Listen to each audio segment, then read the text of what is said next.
what all adjustments you all been making this week trying to shore up that run defense? Well, we've I guess Brandeis was a good prelude to what we're facing this week. It's a lot of the same stuff.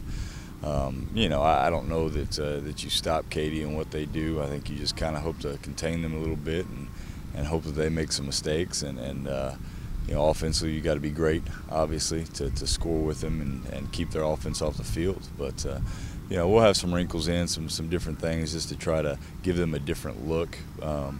Because if you just line up and think you're gonna, play them out of your base defense, you got another thing coming. Manville held them in check for a half. It was 17-all, but then they outscored them 28-0 in the final 18 minutes or so. I mean, I don't know how much the tape you've seen or talked to Manville, but what have you all been able to learn about Katy, especially their second half offense? Nothing that we didn't know already. Katy has a tendency to wear on you. I mean, it's all great running teams. A lot of their rushing yards come in the second half because they physically pound on you and beat on you. It's body blow after body blow, and eventually those 4-yard runs turn into 8-yard runs. Those 8-yard runs turn into 20-yard runs, and the 20-yard runs turn into 60-yard runs. So we got to limit big plays. We got to make them earn everything, and again, I think our kids will play hard.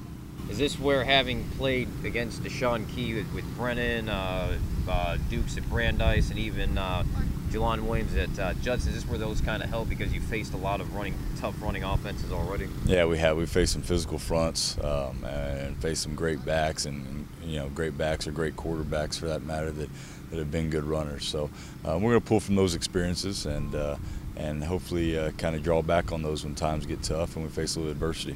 How much of the upperclassmen been looking forward to this after what happened 2 years ago when Katy beat Steele on their way to the title? Yeah, a few of those guys were on that field, and we came close after being down 21 early in that ball game. Came close to having a chance of winning the game, and our kids, we've drawn on that. And really, last year we really talked about being more physical and having to be strong in the weight room because they're as big and strong as anybody in the state, maybe the nation. You guys have had great second-half defense, only 3 points allowed in the fourth quarter, but this feels like this is one of those games where you could shut them out in the fourth, but if you guys get down too early, it may not matter. Yeah, I think offensively we can score with people, and as long as we're close, I think we got a chance offensively just because we've got some guys that can really stretch the field and make big plays, and we've really lived off some big plays last few weeks, and really all year. So. As long as we're close in the end, I'm betting on the Steele Knights. But we got to keep it close, and we got to make sure that we're ready to win the ball game on the last play of the game. L.G. Williams, of course, commit to Texas State, or verbal to Texas State. Quarterback, everything goes through him. I know last year you all didn't get to the semis. How forward is he looking to being able to finally show the rest of the state what he can do?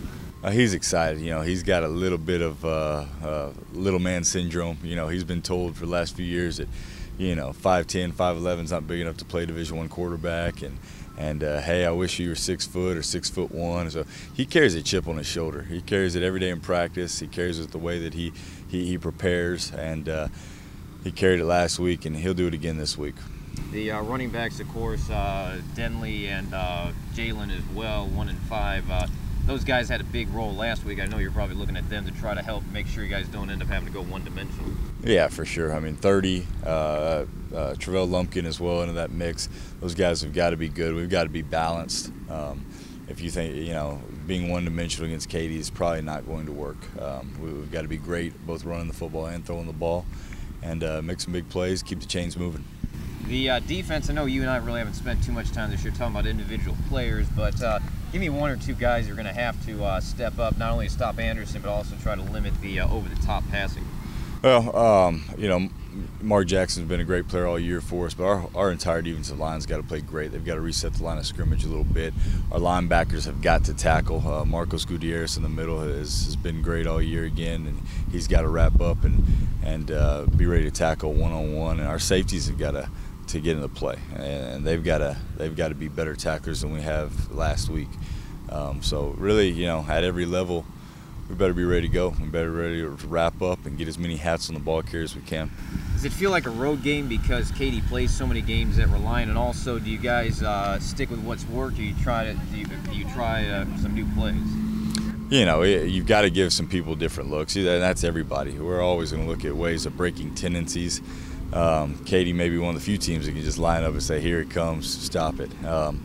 So yeah, we're going to give some different looks and give some different things, and it's a home game for them.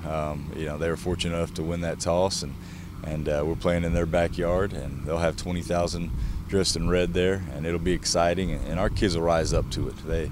They enjoy those types of moments, that feeling of having your back against the wall, and I think we'll play well because of it. It's kind of rare to see Steele being an underdog. We're used to seeing Steele either being even on the spread or being ahead. I mean, it's just going to be a little tad weird seeing somebody else favored. Yeah, I tell the kids, shoot, it's exciting to me. I mean, it's you know, I don't mind being an underdog. I mean, and I don't think our kids do either. You know, you go out when you're the underdog. It seems like you play with a little bit more risk. You play with a little bit more focus, and that's fine. You know, we'll figure it out on Saturday who the better team is.